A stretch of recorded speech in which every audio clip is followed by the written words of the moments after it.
নমস্কার বন্ধুরা, আজকে আপনাদের বানিয়ে দেখাবো চিংড়ি মাছের মালাইকারি। তার জন্য আমি এখানে 200 গ্রাম চিংড়ি মাছ নিয়ে নিয়েছি, কেটে ধুয়ে পরিষ্কার করে রেখেছি। এখানে নারকেল কুড়িয়ে গরম জলে আমি 10 মিনিট ভিজিয়ে রেখেছি। গরম জলে রাখলে নারকেলের দুধটা ভালো বেরোয়।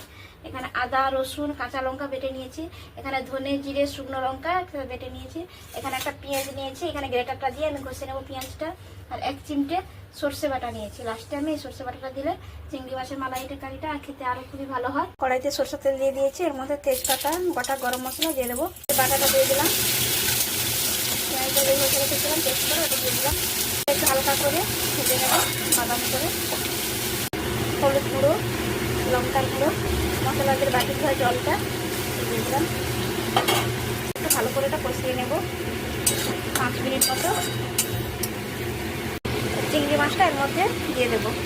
মশলা থেকে তেল ছেড়ে গেছে, চিংড়ি মাছটা দেবো। চিংড়ি মাছটা ভাজিনি, কাঁচা এইভাবে